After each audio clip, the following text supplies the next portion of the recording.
Matter, ठीक है ना।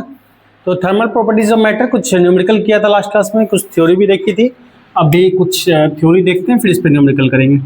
तो एक है थर्मल एक्सपेंशन, एक कॉन्सेप्ट है थर्मल एक्सपेंशन। नाम से पता चल रहा है थर्मल मतलब टेम्परेचर, लेना देना टेम्परेचर किसके कारण होगा, हीट के कारण, और एक्सपेंशन मतलब एक्सपैंड होना, फैलना। तो डायमेंशन का चेंज होना क्या होगा, due to increase in temperature, क्या कहलाता है, थर्मल एक्सपेंशन। नॉर्मल बात है, एक लाइन लिख लो जल्दी से, लिख लो। Increase in dimension of a body, increase in dimension of a body, increase in dimension of a body due to increase in temperature। Dimension कैसे क्यों बढ़ेगा, टेम्परेचर बढ़ने के कारण, ऑब्वियस है। Due to increase in temperature is called thermal expansion, is called thermal expansion.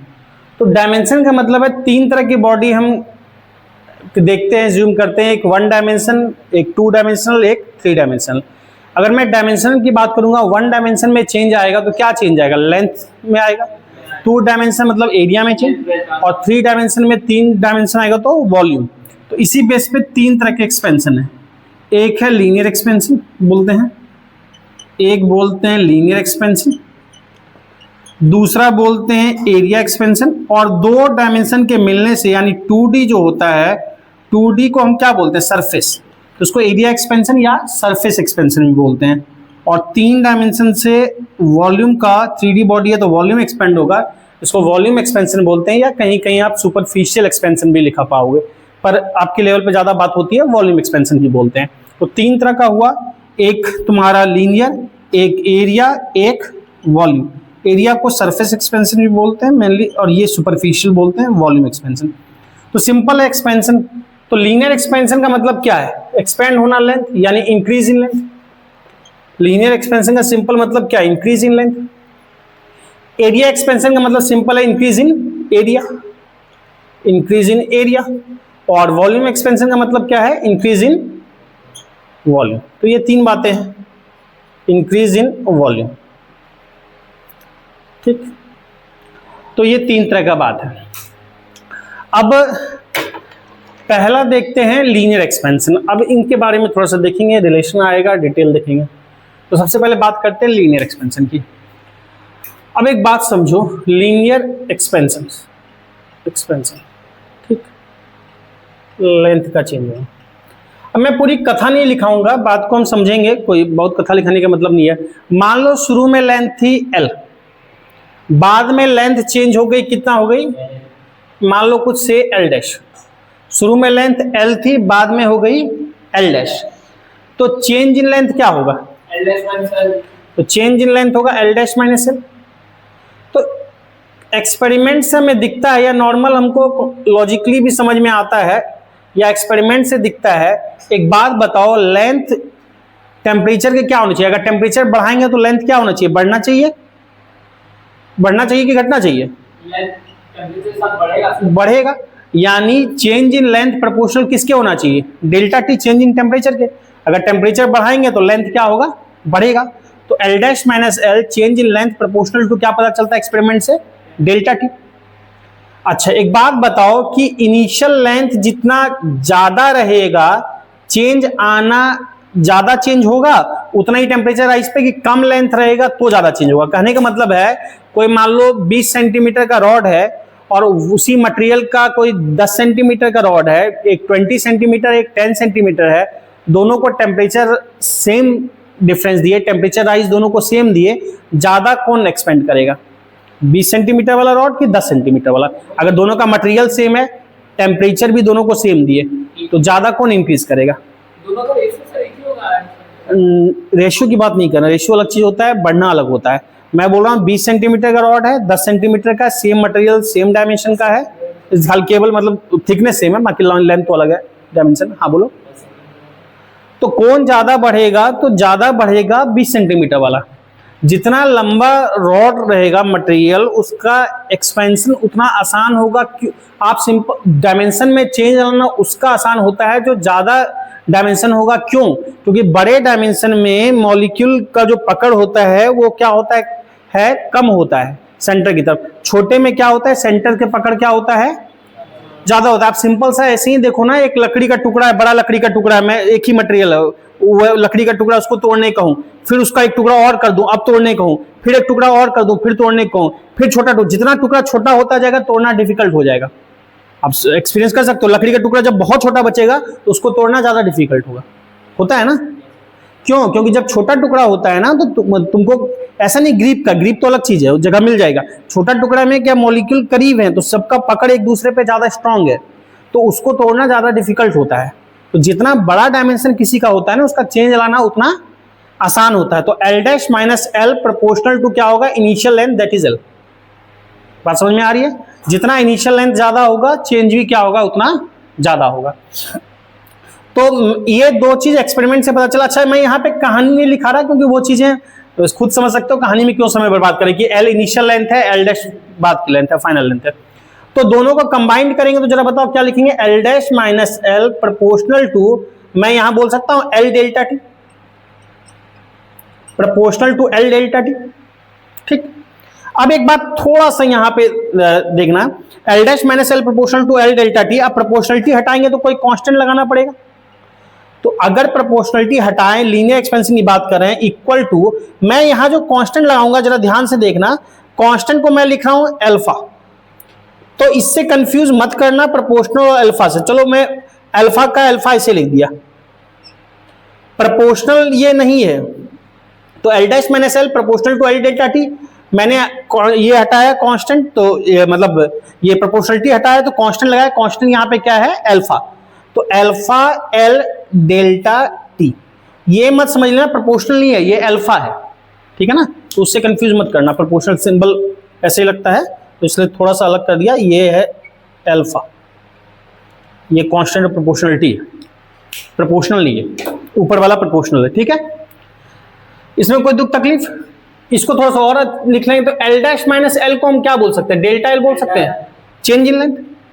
तो change in length L dash minus L equal to delta L equal to alpha into L into delta T. क्या ये लिख सकते हैं? L dash minus L को delta L तो लिख ही सकते हैं ना। तो यहां से अगर मैं अल्फा लिखूंगा जरा देखना, तो अल्फा इक्वल टू क्या बनेगा, delta L by L into delta T. ध्यान रखना ये अल्फा है, प्रोपोर्शनलिटी नहीं है। या फिर इसको ऐसे भी लिखा जा सकता है, L dash minus L by L into delta T, ये अल्फा होगा। बात समझ में आया? कोई दिक्कत? तो ये अल्फा है। अब ये किसका प्रोपोर्शनलिटी कांस्टेंट है, लीनियर एक्सपेंशन में आया है, तो उसको क्या बोलते हैं, कोफिशिएंट ऑफ लीनियर एक्सपेंशन। यहां पे अल्फा जो है is a constant of proportionality. Alpha basically proportionality का कांस्टेंट था, constant of proportionality, proportionality called, जिसको क्या कहते हैं, कोफिशिएंट ऑफ, कोफिशिएंट कोई नंबर होता है, कोफिशिएंट ऑफ किसका, तो लीनियर एक्सपेंशन। अल्फा को बोलते हैं कोफिशिएंट ऑफ लीनियर एक्सपेंशन, ठीक है, क्लियर है। अच्छा, एक आध रिलेशन और बनाया जा सकता है यहां से देखो, मान लो इसको मैंने नाम दे दिया, से समझना थोड़ी देर के लिए, इसको नाम दे दिया इक्वेशन 1। तो देखना एक रिलेशन मैं और बनाऊंगा, फ्रॉम इक्वेशन 1 एक काम करते हैं, एल डैश माइनस एल, तो एल डैश को इधर आने देते हैं, एल को उधर भेज देते हैं। तो एल को राइट साइड भेजेंगे इक्वल के, तो प्लस हो जाएगा, तो प्लस एल डेल्टा टी। दोनों में से एल को कॉमन ले सकते हैं, तो क्या बचेगा, 1 plus alpha into delta T. तो ये भी एक रिलेशन बन के आता है, L dash equal to L into 1 plus delta T. इससे ही एल डैश यहां पे क्या है, बाद की लेंथ, एल क्या है, इनिशियल लेंथ, 1 प्लस अल्फा क्या है, कोफिशिएंट ऑफ लीनियर एक्सपेंशन, और डेल्टा टी क्या है, चेंज इन टेम्परेचर। बात समझ में आ रही है? इधर लिख रही हो ना, तो एक साथ ही मैं तीनों एक्सपेंशन का लिख देता हूं, एक टाइप का ही देखने में लगता है, उसके बाद फिर साथ में नोट कर लेना। अब देखो एरिया एक्सपेंशन के लिए भी ऐसे लिख देंगे, समझो। सेकेंड में लिखा हूं एरिया एक्सपेंशन के लिए फॉर्मूला एक जैसा ही आएगा, एरिया एक्सपेंशन, समझना। अब एरिया एक्सपेंशन में इनिशियल एरिया मान लो ए था, बाद में एरिया हो गया ए डैश, 2 डायमेंशन में चेंज हुआ। तो ऐसे ही सेम कहानी लिखेंगे फ्रॉम एक्सपेरिमेंट से। मुझे एक बात बताओ, A dash minus A change in area होगा प्रोपोर्शनल टू क्या बोल सकते हैं, डेल्टा टी। जितना टेम्परेचर ज्यादा होगा डिफरेंस उतना ही एरिया बढ़ेगा, सेम वैसे ही उसी। और एक बात हम एक्सपेरिमेंटली बोल सकते हैं, A dash minus A proportional to area. Initial area जितना ज्यादा होगा उसका शेप उतना बड़ा होगा, मॉलिक्यूलर पकड़ अंदर उतना क्या होगा, वीक होगा, उसका डायमेंशन में चेंज लाना ज्यादा आसान है। तो ए डैश माइनस ए इसी तरह से ये तो कंबाइंडली लिख सकते हैं। सो मैं लिख सकता हूं ए डैश माइनस ए जैसे पहले लिखा proportional to A into delta T बोल सकते हैं, बोल सकते हैं। प्रोपोर्शनलिटी हटाएंगे तो कोई कांस्टेंट लगाना पड़ेगा, तो यहां कांस्टेंट जब लगाओगे तो ए डैश माइनस ए, यहां जो कांस्टेंट है उसको लिखते हैं बीटा से, उसको लिखते हैं बीटा से। तो बीटा इंटू ए इंटू क्या होगा, डेल टी। तो उसी तरीके से जैसे पीछे रिलेशन लिखा जा सकता है, सिमिलरली समझना, बीटा इक्वल टू क्या हो जाएगा, ए डैश माइनस ए, बस एल के जगह पे एल ए और एल डैश की जगह पे ए डैश है, by A into delta T. या फिर हम बोल सकते हैं delta A by A into delta T, same जैसे पहले लिखा, कोई दिक्कत। अच्छा, ए वाला भी रिलेशन मैं यहां से लिख सकता हूं, इसको मान लो इक्वेशन कुछ नाम दे दिया 2, तो फ्रॉम इक्वेशन 2, ऐसे मुझे ज्यादा काम अभी अल्फा बीटा का ही है, लेकिन ठीक है लिख लिया। इसको इसी तरह इधर भेजेंगे प्लस से, ए को कॉमन लेंगे जैसे लिया था अभी एल के लिए, तो A dash equal to A into 1 plus beta delta T होगा, कोई दिक्कत बताओ। अच्छा, इसी तरह वॉल्यूम लिखा जाएगा, बोर्ड पे जगह नहीं है, पहले नोट कर लो फिर तब बात करते हैं। अब देखो एरिया एक्सपेंशन ये हो जाता है तीसरा, वॉल्यूम एक्सपेंशन। वॉल्यूम एक्सपेंशन अपने से लिखना है सर? हाँ, वो अपने से भी लिख सकते हो, बस कुछ खास नहीं करना जब ये दोनों पता है। वैसे ही सेम कहानी कहेंगे, एक्सपेरिमेंट से क्या होगा, पहले वॉल्यूम v था, बाद में हो गया v डैश हो गया, तो हम क्या बोलेंगे उसी तरह से v minus v dash proportional to delta T, v minus v dash proportional to initial volume. तो कंबाइन करके मैं लिखता हूं v dash minus v proportional to क्या बोल सकते हैं, v, उसी तरह से क्या था v delta T, initial volume के प्रोपोर्शनल, डेल्टा टी के प्रोपोर्शनल, चेंज इन टेम्परेचर के। यहाँ पे v dash minus v, proportionality हटाओगे कांस्टेंट लगेगा, यहाँ कांस्टेंट को लिखते हैं गामा से, तो gamma into v into delta T. अब यहाँ से गामा लिखने जाओगे तो क्या लिखोगे, v dash minus v by v into delta T, और v डैश माइनस v को क्या लिख सकते हैं, डेल्टा v। तो डेल्टा v सिमिलरली वैसे ही लिखेंगे, v इंटू डेल्टा टी। ठीक, अब और बात करें यहाँ पे तो उसी तरीके से रिलेशन जैसे पहले लिखा था, इसको मान लो नाम दे देते हैं कुछ इक्वेशन 3।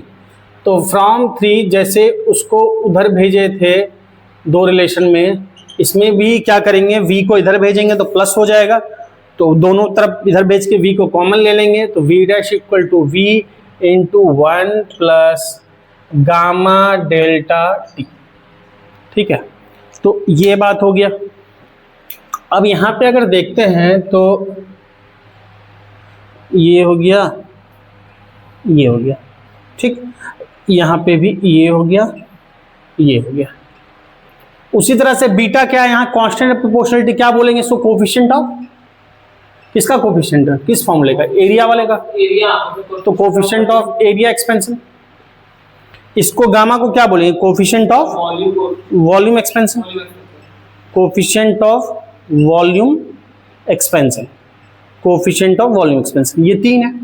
अब एक बात समझो, अगर मैं यूनिट की बात करूं, जरा समझो, किसी भी एक्सपेंशन का, चाहे मैं अल्फा बोलूं या बीटा बोलूं या गामा बोलूं, इन तीनों का यूनिट देखोगे तो सेम ही होगा। अल्फा में याद करो क्या था, एल डैश माइनस एल था, अल्फा में L dash minus L by L into delta T, यही था।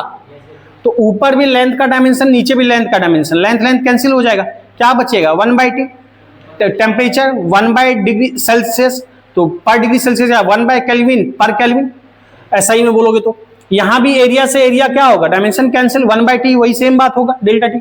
यहां भी वॉल्यूम से वॉल्यूम कैंसिल, क्या बचेगा 1/डेल्टा टी। तो तीनों का डायमेंशन क्या होगा, हाँ या तो डिग्री सेल्सियस इनवर्स, और अगर ऐसा यूनिट में लिखोगे तो क्या बोलोगे केल्विन इनवर्स। अगर तीनों का डायमेंशन बोलोगे तो डायमेंशन क्या बोलोगे, डायमेंशन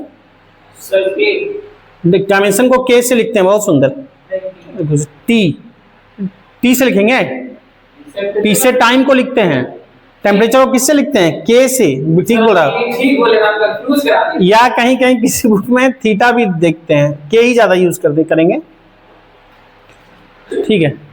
तो इतनी बातें क्लियर है, कोई दिक्कत। तो ये तुम्हारा तीनों एक्सपेंशन था। अच्छा, अल्फा बोलो चाहे बीटा बोलो चाहे गामा बोलो, ये जैसे कि न्यू आता था, न्यू क्या था, कोफिशिएंट ऑफ फ्रिक्शन, किस पे डिपेंड करता था, मटेरियल पे, इस पे डिपेंड करता था मटेरियल पे, तो नहीं डिपेंड करता कितना फोर्स लगा। उसी तरह से यहाँ पे कोफिशिएंट अल्फा बीटा और गामा किस पे डिपेंड करेगा, कि मटेरियल पे, कि अलग अलग मटेरियल का अलग एक्सपेंशन होता है।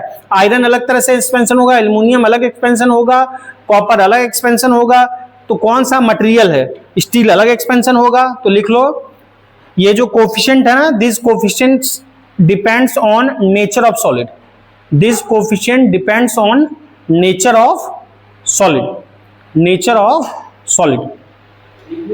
हाँ तो जल्दी से 1 मिनट में नोट कर लो, फिर आगे बताते हैं।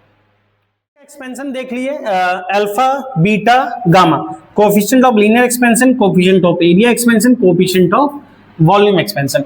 अब अगर ये तीनों अल्फा बीटा गामा लिख रहे हैं तो इन तीनों में कुछ रिलेशन भी होता है, तो इन तीनों में जो रिलेशन होता है वो क्या है और उसका प्रूफ क्या होता है वो देख रहे हैं। तो लगा हुआ है गेट,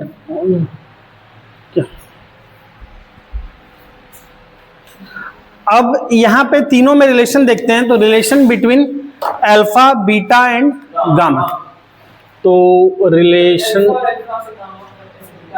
हाँ अल्फा से अल्फा बनेगा, बीटा से बीटा करेंगे, गामा से गामा।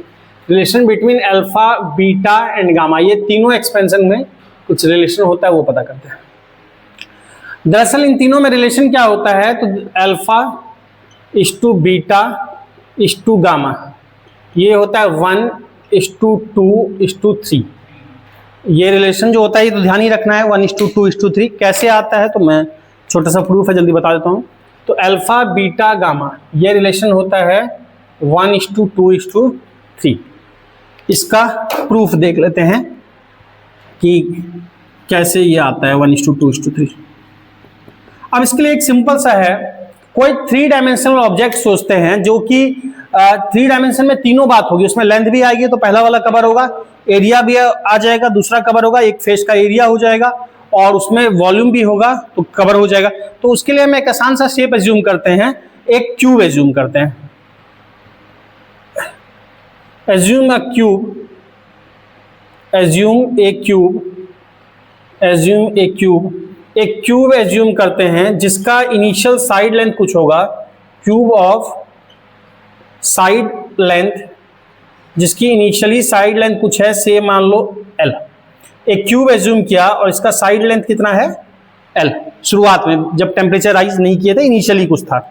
तो एक बात बताओ, इनिशियल लेंथ ये है तो इसका इनिशियल एरिया क्या होगा, एरिया को A से लिखा इनिशियल एरिया को, और क्यूब का एरिया क्या होता है, किसी फेस का क्या होता है L², तो यहां पे L² लिखेंगे। इनिशियल वॉल्यूम, क्यूब का वॉल्यूम क्या होता है ए क्यूब, तो यहां पे वॉल्यूम को, इनिशियल वॉल्यूम को लिखा V से, साइड को हमने माना है L, तो क्या हो जाएगा L³। कोई दिक्कत, इनिशियल ये हो गया। अब जब टेम्परेचर राइज किए, जब टेम्परेचर राइज किए तो इन डायमेंशन में चेंज होगा, तो इन डायमेंशन में जब टेम्परेचर राइज किए, व्हेन टेम्परेचर इज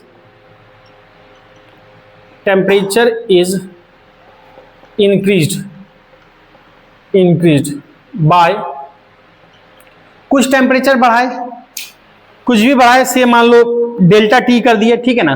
तो जब टेम्परेचर बढ़ाए तो क्या होगा, इंक्रीज्ड बाय कुछ भी मान लो, इसका जरूरत नहीं है कितना बड़ा है, ठीक है, मान लो डेल्टा टी, तो क्या होगा, लेंथ चेंज हो जाएगा। देन न्यू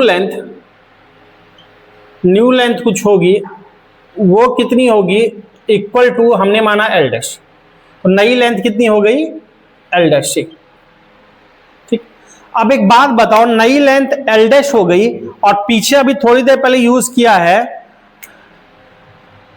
वी नो, देखो आई नो नहीं लिख रहा हूं, बहुत उम्मीद के साथ लिख रहा हूं कि बालक लोग भी जान रहा है, बालक बालिका, वी नो समाज जान रहा है, एल डैश इक्वल टू, याद करो रिलेशन लिखा था, initial length L into 1 plus alpha del T, ये रिलेशन लिखा था, हम लिख सकते हैं नई length L dash equal to this.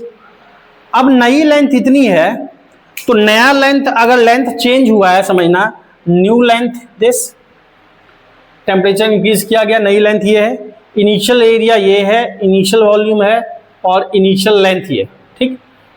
अच्छा, तो न्यू एरिया क्या हो जाएगा, अगर लेंथ चेंज किए हैं तो एरिया भी चेंज होगा, तो न्यू एरिया हमने बोला ए डैश, और ए डैश इक्वल टू क्या हो जाएगा, नया एरिया तो नया लेंथ का स्क्वायर, एल डैश का स्क्वायर बोलेंगे, और एल डैश का स्क्वायर मतलब एल डैश क्या लिखे हो, ये लिखे हो एल डैश का स्क्वायर, यानी ए डैश इक्वल टू ये पूरा लिख देंगे L square into 1 plus alpha del T का होल स्क्वायर। अब देखो ये जो अल्फा बीटा गामा होता है ना, coefficient of linear expansion, area expansion, volume expansion, इसकी वैल्यू निकलती है, हर मटेरियल के लिए अलग अलग होता है, तो वो हमको नहीं याद रखना कितना होता है, लेकिन जिस भी मटेरियल का होता है ना, कुछ स्टील के लिए अलग होगा, एल्यूमिनियम में अलग होगा, कॉपर अलग होगा, लेकिन इसका जो ऑर्डर होता है, पावर होता है ना, जनरली 10 की पावर माइनस में होता है, 10 की पावर -5 -4 इस ऑर्डर में होता है। जनरली किसी के लिए भी अल्फा बीटा गामा की जो वैल्यू होती है ना, एक्सपेरिमेंटली होता है, निकाला जाता है, पर याद नहीं रखना सबका, ये 10 की पावर -5 -6 इस ऑर्डर में होता है, -4, तो ये वैल्यू काफी कम है। अल्फा की वैल्यू या बीटा की वैल्यू गामा अलग अलग मटेरियल के अलग अलग होती है, पर ये 10 की अल्फा ही देख रहे हो तो 10 की पावर माइनस के ऑर्डर में होता है, -5 -4 -6, तो काफी छोटी वैल्यू है, ठीक। अब इसको हम देख रहे हैं आगे, ए डैश इक्वल टू क्या लिखा, L square into 1 plus alpha del T का होल स्क्वायर लिखा है, एल स्क्वायर की जगह पे ए लिख सकते हैं, इनिशियल एरिया, तो ए डैश इसके जगह पे लिख लिया ए। अब बताओ 1 प्लस इसका whole square, A plus B का होल स्क्वायर, फॉर्मूला लगा सकते हैं, क्या लिखेंगे, ए स्क्वायर मतलब 1, बी स्क्वायर यानी अल्फा स्क्वायर डेल टी का whole square plus 2ab plus 2 alpha del T, यही होगा। अब एक बात समझो, चूंकि अल्फा बहुत छोटा है तो उसका स्क्वायर और छोटा हो जाएगा, अल्फा लगभग मतलब 10 की पावर -5 के ऑर्डर में है, तो इसका स्क्वायर करेंगे 10 की पावर -10 हो जाएगा, 10 की पावर -10 बहुत छोटा हो जाएगा, 0.009 टाइम्स 0 फिर कोई डिजिट, तो ये इसका बहुत छोटा हो जाएगा, तो ऐड करने का फर्क नहीं पड़ेगा, तो इसको हम क्या कर देंगे, इसलिए नेग्लेक्ट कर देंगे, बहुत छोटा अल्फा के हाइयर पावर को क्या कर देंगे, नेग्लेक्ट कर देंगे, अल्फा का हाइयर पावर बहुत छोटा होगा, इसलिए क्या हो जाएगा, नेग्लेक्ट, तो इसको नेग्लेक्ट कर देंगे तो क्या बचा, A dash equal to A into 1 plus 2 alpha del T, ये बचा, A dash equal to A into 1 plus 2 alpha del T. पहले बताओ कोई दिक्कत, इसी तरीके से समझो, फिर कथा में नहीं लिखूंगा, जरा ध्यान से समझना है। सिमिलरली जब मैं यहां पे लिखा, जरा समझना ध्यान से, यहां कि नया लेंथ ये, ठीक है, नया एरिया क्या होगा, A dash equal to L dash square, नया वॉल्यूम उसी तरह से मान लो वी डैश लिखे, तो V dash equal to L dash का क्यूब, नई साइड का क्यूब, एल डैश का क्यूब, तो एल डैश का क्यूब जब करने जाएंगे तो यानी इसका क्यूब, तो यहां क्या आएगा, एल क्यूब की जगह क्या लिख सकते हैं, वी, तो एल क्यूब, और यहां इसका होल क्यूब, इसका जब होल क्यूब करेंगे, ए प्लस बी का होल क्यूब क्या होता है, ए प्लस बी का होल, ए क्यूब यानी 1 प्लस बी क्यूब, इसका क्यूब, और ये बहुत छोटा होगा, नेगलेक्ट कर सकते हैं, plus 3a square into B, ये होता है, तो 3a² इसका स्क्वायर इंटू बी, ये अल्फा डेल्टी प्लस 3ab², तो ab² में दिस और इसका स्क्वायर करने जाओगे बहुत छोटा होगा, अल्फा स्क्वायर नेग्लेक्ट कर देंगे, तो बेसिकली बचेगा क्या, v डैश इक्वल टू ऐसे ही क्या लिखेंगे, v इंटू 1 प्लस यहां आ जाएगा 3 अल्फा डेल्टी। पहले बताओ क्लियर है ये कैसे लिखा, तो ये हो गया 3 अल्फा डेल्टी। पहले इतनी बातें क्लियर है, बस इतना लिख लिया हमारा काम हो गया। अब एक बात ध्यान रखो, अल्फा बीटा गामा, बीटा अब हम फॉर्मूला जान रहे हैं, थोड़ी देर पहले यूज किया, देखो यहां पे नाउ बीटा इक्वल टू, याद करो क्या लिखा था, a डैश माइनस ए, ये लिखा था बाई ए इंटू डेल्टी, ये था beta equal to A dash ये है, तो ए डैश की जगह लिख लें a into 1 plus 2 alpha delta T minus A, ठीक है, बाय नीचे क्या आएगा a इंटू डेल्टी होगा, ए डैश की वैल्यू रखा पहले, क्लियर है।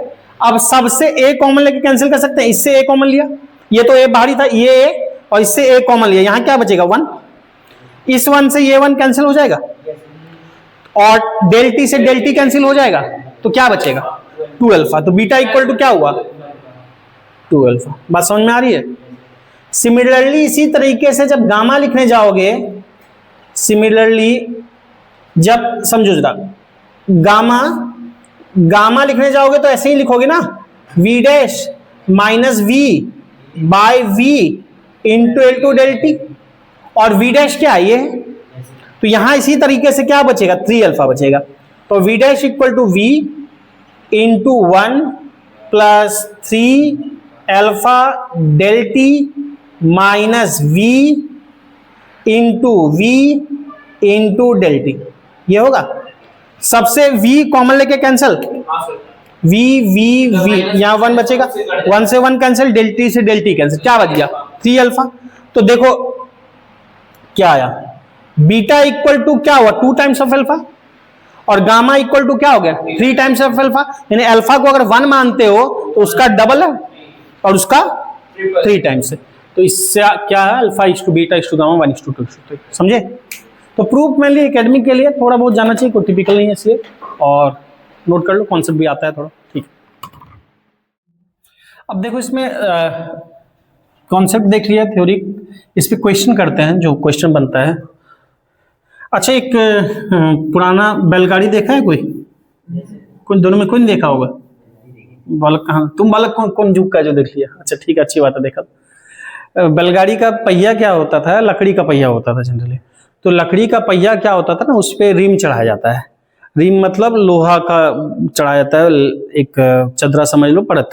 तो वो कैसे चढ़ाया जाता है किसी पे, कि उसी का जितना डायमेंशन है ना, डायमीटर, उसी के जो चक्का का साइज है उतना ही लगभग या उससे हल्का बड़ा आयरन लिया जाता है, और उसको क्या किया जाता है, गर्म कर लिया जाता है, मतलब जैसे आयरन का जो साइज होगा ना, वो मान लो उससे कम रहा, गर्म करके उसको फैला दिया गया, और फैला के चक्के पे क्या कर दिया, फिट कर दिया गया, गर्म करके फैला के उसको उसी साइज का रहा या उससे थोड़ा छोटा ही रहा, उससे डायमेंशन उसका कम रहा डायमीटर, तो उससे पहिए से छोटा रहा, उसको क्या किया थोड़ा पिघला लिया, पिघलाने से क्या होगा, थोड़ा फैलेगा, मतलब गर्म किया, पिघलाया तो क्या गर्म किया, उसके बाद उस पर चढ़ा दिया गया, और चढ़ाने के बाद छोड़ दिया गया, तो फिर जब सिकुड़ेगा पुरानी साइज में तो उस पर क्या होगा, पूरा टाइटली पैक हो जाएगा, उससे अलग नहीं होगा।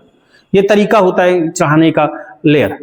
उससे क्या होता है कि जब वो फिर से तुम्हारा जब जमेगा ना, जमेगा का मतलब क्या, कूल होगा, तो कांटेक्ट होगा, तो उसका साइज एग्जैक्टली क्या हो जाता है, फिट हो जाता है। तो उसी पे एक क्वेश्चन है, लिखो ए ब्लैक स्मिथ किसको बोलते हैं, लोहार को। तो ए ब्लैक स्मिथ जो लोहा वगैरह का काम करता है, ब्लैक स्मिथ, ठीक है। तो ए ब्लैक स्मिथ ऐसा करो, blacksmith fixes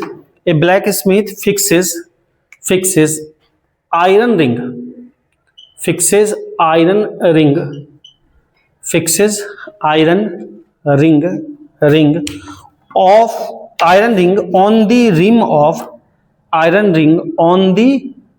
on the rim on the rim of, rim जो ये होता चक्कर, rim of the wooden wheel, rim of the wooden wheel of a बैलगाड़ी। क्या होता है बैलगाड़ी का English? Bullock cart. Wooden wheel of a बैलगाड़ी, बॉलक कार्ट। हाँ बुल लॉक, हाँ सही बोल रहे हैं, बॉलक। तो बुल लॉक कार्ट, तो उस पे क्या होता है कि उसके पहिए पे रिम चढ़ाया गया। ठीक, फुल स्टॉप लिखो।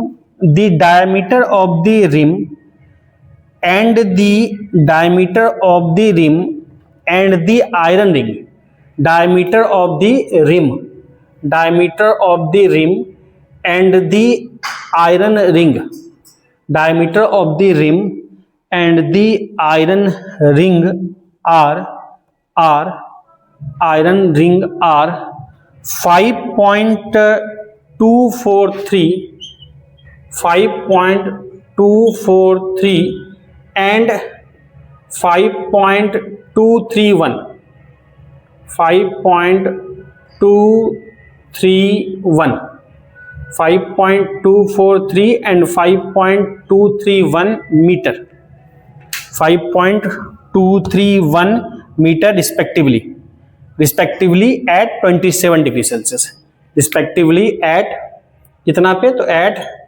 27 degree Celsius, at 27 degree Celsius. Full stop. To what temperature should the ring be heated? To what temperature should the ring, what temperature should the ring be heated, ring be heated, what temperature should the ring be heated so as to fit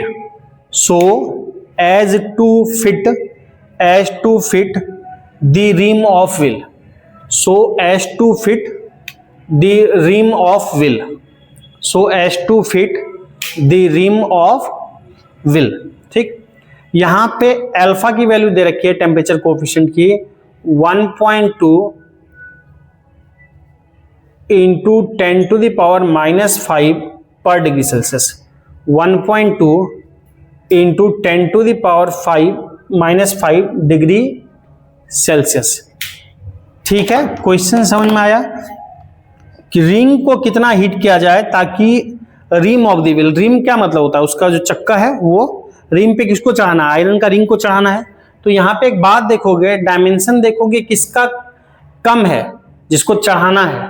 क्यों? क्योंकि उसका original dimension कम होगा, तो उसको गर्म करके हम क्या करेंगे? किसी पे किसको चढ़ाना है उसका डायमेंशन कम होगा, तो उसको गर्म करके हम क्या करेंगे? उसको फैलाएंगे और कितना लाएंगे? कम से कम इतना डायमेंशन लाएंगे ताकि उस पर फिट बैठ जाओ। इन्वर्ट लगेगा। क्या इन्वर्ट? मतलब रिम जो है हाँ अंदर नहीं, अंदर कैसे लगेगा? तुम कॉन्सेप्चुअली समझो ना। देखो, एक चक्का है मान लो, ये ठीक है ना, ये चक्का है, ये चक्का है जिसको हम क्या बोल रहे हैं? रिम। ये चक्का है जिसको हम क्या बोल रहे हैं? रिम। इस पे क्या फिट करना है? इस पे आयरन का रिंग, सर्कुलर रिंग फिट करना है।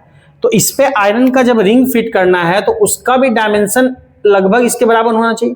ये रेड वाला जो है, रेड वाला जो दिख रहा है, इससे इसके जस्ट ऊपर फिट होगा। अंदर तुम कैसे फिट कर सकोगे? किसी पे मान लो किसी साइकिल का ट्यूब रहता है, ट्यूब के अंदर वो एक रिंग रहता है। नहीं, वो तो मेल्ट करके थोड़ी, मैं अलग चीज बोल रहा हूँ, बॉलक कट की अलग चीज बोल रहा हूँ। उस पे ये है ना, ये मान लो इस पे है, ये है, इस पे हमको किसी का लेयर चढ़ाना है। किसी का लेयर चढ़ाना है मतलब इस पे कोई रिंग को इस पे कंप्रेस कर जाए, रिंग इसके ऊपर आ जाए, तो उसका डायमेंशन इससे इसके बराबर लगवाना चाहिए। इसके ऊपर चढ़ेगा ना, इसके अंदर थोड़ी चढ़ेगा। अंदर चढ़ेगा तो फिर तुम चढ़ के क्या होगा? कोई चीज सिकुड़ेगा ना। अगर तुम अंदर सोच रहे हो फिट करोगे तो सिकुड़ेगा तो बाहर निकल जाएगा। कोई चीज अगर इसके अंदर फिट कर रहे हो, समझना, इनर डायमेंशन में फिट कर रहे हो, तो जब वो ठंडा होकर सिकुड़ेगा तो छोटा हो जाएगा, वो बाहर हो जाएगा, फिर फिट कहां होगा इस पे? तो ऑब्वियस है, जब ऊपर चढ़ाएंगे, ऊपर होगा, तब ये सिकुड़ेगा, टाइट होगा, तो एग्जैक्ट इस पे आ जाएगा। बात समझ में आ रहा है? तब इस पे फिट हो जाएगा। तो फिट होने के लिए ऊपर ही हो जाना पड़ेगा ना। और एक बात और ध्यान दो कि ये जो ब्लैक से है वो क्या है, बोल रहा हूं कि रिम है, और उस पे क्या चढ़ाना है? रिंग। और रिंग ये रिंग है, उसके ऊपर आयरन वाला रिंग। तो इसकी डायमेंशन देखोगे तो इससे कम है। क्यों कम है? क्योंकि इससे जब डायमेंशन कम रहेगा ना तो ही उसको फैलाने का फायदा है। तो उसको फैलाएंगे तो क्या होगा, इस पे सेट कर दिया फैला के, तब सिकुड़ेगा तो इस पे टाइट बैठेगा। और अगर इसी का डायमेंशन ज्यादा होता तो फिर ओरिजिनल डायमेंशन ऑलरेडी ज्यादा है, जब फैलाएंगे और ज्यादा होगा, सिकुड़ेगा तो गैप रह जाएगा। बात समझ पा रहे हो जो बोलना चाह रहे हैं? तो हमको इसका रिंग का डायमेंशन इतना है, उसको इस पे फिट बैठना है, यानी इनिशियल डायमेंशन ये है और रिंग का फाइनल डायमेंशन कितना होना चाहिए, इसके इक्वल होना चाहिए, तभी फिट बैठेगा। बस समझ में आ रहा है? यानी ये मेरा एल है और ये मेरा क्या है, एल डैश। इसको एल को उठा के एल डैश जाना है, इतना तक जाना है। एल हो गया, एल डैश हो गया। इनिशियल टेम्परेचर दे रखा है क्या, दिस। तो हमसे पूछा कितने पे फिट बैठ जाए, यानी फाइनल T2 पे बैठ जाए। तो हमसे क्या पूछा गया, फाइनल टेम्परेचर T2 पूछा गया। क्वेश्चन समझे? बाकी तो सब डेटा गिवन है, सॉल्व करोगे तो प्रोसेस ठीक से। कितना आंसर है, करो, ट्राई करो, थोड़ा कैलकुलेशन होगा करना। देखो ठीक है, क्वेश्चन कॉन्सेप्ट समझ गया। पहले देखो, अगर हमको रिम पे चढ़ाना है तो रिम का साइज चेंज नहीं होगा। रिम मतलब लकड़ी का पहिया, तो पहिया, लकड़ी का पहिया छोटा बड़ा नहीं होगा, वो अपने ही साइज पे रहेगा। हमको जो आयरन का रिम है उसका डायमेंशन इससे कम है और इससे कम होना जरूरी है, जिस पे चढ़ाना है उससे कम, तभी उसको गर्म करेंगे तो वो फैलेगा और इस पे हम चढ़ा देंगे। चढ़ा के हम कितना साइज हो जाएंगे, इतना, और फिर सिकुड़ेगा, टाइट हो जाएगा उस पर। तो इनिशियल डायमेंशन इसका ये है और फाइनल हमको इसके बराबर ले जाना होगा तभी इस पे चढ़ेगा। तो यहाँ पे अगर मैं बात करता हूं, रिलेशन क्या था एल के साथ, L dash minus L equal to L into alpha delta, यही था। इसमें से हमको पता क्या करना है, टेम्परेचर वाला, या तो यहां भी रख सकते हो या एक काम करो, टेम्परेचर डेल्टा टी यानी कि T2 minus T1, T2 minus T1, बाकी को उधर ले जाते हैं। क्या लिखेंगे, L dash minus L by L into alpha, ये होगा। अब सारी वैल्यू देख रखा है, एल डैश कितना दे रखा है, जो बाद में ले जाना है 5.243, इनिशियल कितना है 5.231 बाय इनिशियल कितना है 5.231 और इंटू अल्फा कितना दे रखा है 1.2। थोड़ा सा कैलकुलेशन है, लेकिन इतना कैलकुलेशन का आदत होना चाहिए, क्योंकि जेईई में आपका क्वेश्चन कुछ होता है कैलकुलेटिव, फिजिक्स मैथ दोनों, और उसकी वजह से 3-4 क्वेश्चन अगर कैलकुलेशन की आदत नहीं रहेगी तो 3-4 क्वेश्चन में समस्या आ सकता है, और एडवांस में भी, इसलिए थोड़ा बहुत कैलकुलेशन आदत होना चाहिए। इसको सब्ट्रैक्ट करो, इसमें कितना होगा, 3 में 1 गया 2, 3 में 1, ये क्या होगा 2, ये कितना होगा 0 0, यानी कितना हो जाएगा 0.012, 0.012 कितना आएगा नीचे। सॉल्व करो, ये अप्रॉक्स आपको उतना आदत होना चाहिए, मैं अभी लिख दूंगा जल्दी से, 1.2 into 10 to the power -5 into 5.231, ये अच्छे से सॉल्व करो। सॉल्व करोगे ना तो अप्रॉक्स ये आएगा 191 के आसपास, 191 डिग्री सेल्सियस, ये अप्रॉक्स आएगा 191 डिग्री सेल्सियस। सॉल्व करोगे ये तो कितना आंसर हो जाएगा, इतना हो जाएगा क्या। अब देखो डेटा थोड़ा सा ठीक है, इधर ऊपर भी 12 आया, नीचे भी इसलिए 12 आया, जब आप इसको हटाओगे 0.1 लाओगे 12 से 12 कैंसिल हो जाएगा। क्वेश्चन वैसा भी डेटा खराब नहीं है, देखो 10 का काम करोगे 12 से 12 कैंसिल हो जाएगा, 5.321 नीचे रहेगा, 10 की पावर 5 ऊपर जाएगा 10, थोड़ा सॉल्व करोगे ये 191 आ गया। तो आंसर कितना होगा, बालक पूछा T2 माइनस T1 है, कहाँ हो, पूछा T2 माइनस T1 थोड़ी है, पूछा है बाद में टेम्परेचर कितना होगा, कितने टेम्परेचर पे इसकी लेंथ L से L डैश इतनी से बढ़ के इतनी हो जाएगी। तो T1 2 पूछा गया हमसे, टेम्परेचर बढ़ा के कितना कर दे, T1 गिवन है, तो T2 minus T1 equal to इतना आया है, तो बिल्कुल T2 minus T1 equal to इतना आया है, तो T2 इक्वल टू कितना हो जाएगा, दिस प्लस T1 इधर जाएगा ना। और ऐसे भी लॉजिकली समझो कि बाद में टेम्परेचर बढ़ाना पड़ेगा ना, तब ना एक्सपेंशन होगा, तो तुम सब्ट्रैक्ट कैसे कर सकते हो, इनिशियल टेम्परेचर के साथ कुछ ऐड करना पड़ेगा ना। इनिशियल 27 है, 27 में से ऐड होगा तो इधर जाएगा तो प्लस 27, ये कितना हो जाएगा लगभग 218 डिग्री सेल्सियस। तो टेम्परेचर बढ़ा के कितना जाना होगा 218 डिग्री सेल्सियस। समझ में आया, ठीक है। इसको नोट करो, फिर एक और क्वेश्चन दे रहा हूं। नोट कर लिए कि करोगे? कर लिए हो तो एक क्वेश्चन लिखो। कर रहे हो तो जल्दी करो बालक लोग। एक क्वेश्चन और लिखो, ये सिंपल, इसमें ज्यादा कुछ नहीं है, बस जल्दी से बता दो। पूछा हुआ क्वेश्चन है, जेई का ही है। पहले आईआईटी नाम से स्क्रीनिंग आईआईटी के 2 एग्जाम होते थे, तो उसी का क्वेश्चन है। लिखो, two rods of aluminium, two rods of aluminium and other made of steel. 2 rod है, एक एल्यूमिनियम का एक स्टील का। Two rods of aluminium and steel and other made of steel. एक एल्युमिनियम का है, एक स्टील का है। Having initial length L1 and L2 respectively. Having initial length L1 and L2 respectively. Initial length L1 and L2 respectively दिया है दोनों का length L1 and L2 respectively, ठीक है। Initial length L1 L2 respectively, L1 L2 respectively connected together, दोनों को connect किया गया, connected together to form a single rod. दोनों कनेक्ट किया गया, connected together to form a single rod of length L1 plus L2। Single rod of length L1 plus L2 full stop. Coefficient of linear expansion for aluminum and steel, coefficient of linear expansion for aluminum and steel are, board पे लिखा है, alpha A and alpha S.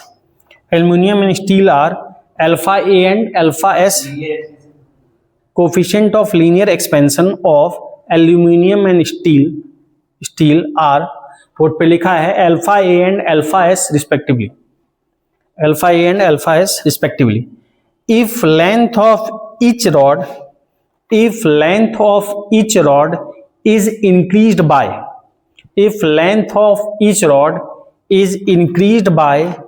same amount, length of each rod is increased by same amount, comma, when their temperature is raised by T degree Celsius. when temperature is raised by T degree Celsius, मतलब दोनों का temperature में T degree Celsius का rise कराए तो length भी increase in length जो हुआ सेम हुआ, ठीक। ठीक है। देन फाइंड तो आपको बताना answer L1 plus L1 plus L2 ये रेशियो कितना होगा। तो ऑप्शन कुछ इस तरह से है, अल्फा ए, सिंपल क्वेश्चन है, ट्राई करोगे हो जाएगा, alpha A by alpha S. Second है alpha S by alpha E. Third है alpha E by alpha E plus alpha S. और फोर्थ ऑप्शन है alpha S by alpha E plus alpha S. ये 4 option है, तो कोई खास नहीं है। पहले कोशिश करो कम से कम L1 बाय L2 आ जाए, वो आ जाएगा तो ये थोड़ा एडजस्ट करके लिख सकते हो, तो ट्राई करके देखो। ये बता दो,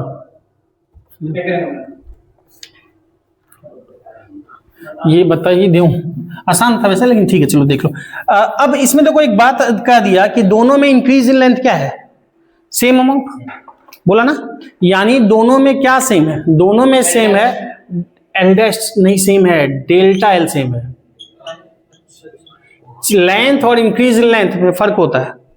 अगर एक का लेंथ L1 है मान लो 10 सेंटीमीटर है और दूसरे का L2 है मान लो 20 सेंटीमीटर है, तो दोनों का अगर मैं बोलूं इंक्रीज इन लेंथ सेम है, मान लो 5 इंक्रीज किया तो ये 15 हो गया, ये 25 हो गया। अच्छा। दोनों का लेंथ सेम नहीं है, ना इनिशियल ना final. Increase in length same है मतलब 15 माइनस 10, 15 माइनस 10 5, 25 माइनस 25। तो यहां बोला increase in length, increase by same amount, दोनों का इंक्रीज सेम है, यानी दोनों का डेल्टा एल सेम है। बात समझ में आ रही है। L1 से बढ़ के कुछ हुआ ये। और दूसरा बोला गया raised by temperature T degree Celsius. Raise भी कितना किए हैं टी डिग्री, दोनों का टेम्परेचर राइज भी सेम दिया है। तो याद करो फॉर्मूला सिंपल क्या बोले थे, अभी भी यूज किया, इधर भी देख लिखा हुआ है, L dash minus L equal to क्या लिखते हैं, L alpha delta T. L dash minus L simple formula ये लिखते हैं ना, स्पीड का निकालेंगे और एक बार। नहीं नहीं उतना क्यों झंझट पालेंगे, एल अल्फा डेल टी यही है ना, हाँ सर। या फिर एल डैश माइनस एल बोल सकते हैं, डेल्टा एल, डेल्टा एल बोल सकते हैं, यही होता है ना L dash minus L formula. तो दोनों में ये सेम है एलएचएस, मतलब ये भी सेम है। तो अगर दोनों में ये सेम है ना, L into alpha into del T की वैल्यू दोनों में क्या है, सेम है। तो एल कौन सी होती है, इनिशियल लेंथ। तो इनिशियल लेंथ इसका एल्युमिनियम का क्या लिखे, अल्फा वन, L1 और अल्फा किसका, एल्युमिनियम का कितना है, alpha A. Increase in temperature कितना बोला गया, दोनों को सेम टी इक्वल टू, दोनों का डेल्टा एल सेम है, यानी आरएचएस भी सेम है। अब दूसरे का आरएचएस लिखने जाएंगे, स्टील का क्या लिखेंगे, L2 alpha S into T, बस हो गया। अब यहां पे क्या करेंगे, दोनों का कुछ नहीं है, डेल टी और टी कैंसिल हो गया। अब देखो अगर मुझसे पूछता L1 बाय L2, अगर पूछता L1 बाय L2 तब तो आंसर सिंपली क्या हो जाता, अल्फा एस बाय अल्फा ए। अगर इतना पूछता तब तो क्वेश्चन था ही सिंपल, आईआईटी में पूछने का बस एक छोटा सा एडजस्टमेंट है और पूछ दिया, कोई खास कुछ नहीं बात है। दिस इक्वल टू दिस है, हमसे पूछा क्या है, L1 bye L1 plus L2, यानी थोड़ा सा एडजस्टमेंट है, क्या है, न्यूमरेटर को ऐड कर दिया डिनोमिनेटर में जाके। एलएचएस में जो काम करेंगे आरएचएस में वही काम कर सकते हैं। तो एलएचएस में क्या काम किया कि न्यूमरेटर को डिनोमिनेटर से जोड़ दिया, यही किया ना। तो आरएचएस में भी वही काम करते हैं, इक्वल के दोनों साइड सेम काम कर सकते हैं, यहां भी न्यूमरेटर को डिनोमिनेटर जोड़ दो, तो अल्फा एस प्लस अल्फा ए, तो क्या हो गया, सिंपल डी हो गया। तो बात समझिए, तो इतना क्वेश्चन नोट कर लो। कल एक आध क्वेश्चन और कराऊंगा थोड़ा अच्छा, कल एडवांस का ही क्वेश्चन कराऊंगा इसी पैटर्न पे, वो कर लेंगे, कॉन्सेप्ट की क्लैरिटी हो जाएगी, केवल एडवांस की मतलब नहीं है, कॉन्सेप्ट की क्लैरिटी के लिए। तो कल वो क्वेश्चन कराएंगे, फिर हम आ जाएंगे इसमें जो इंपॉर्टेंट पार्ट है कैलोरीमेट्री वगैरह, हीट कैपेसिटी और लेटेंट हीट सब देखेंगे, ठीक है।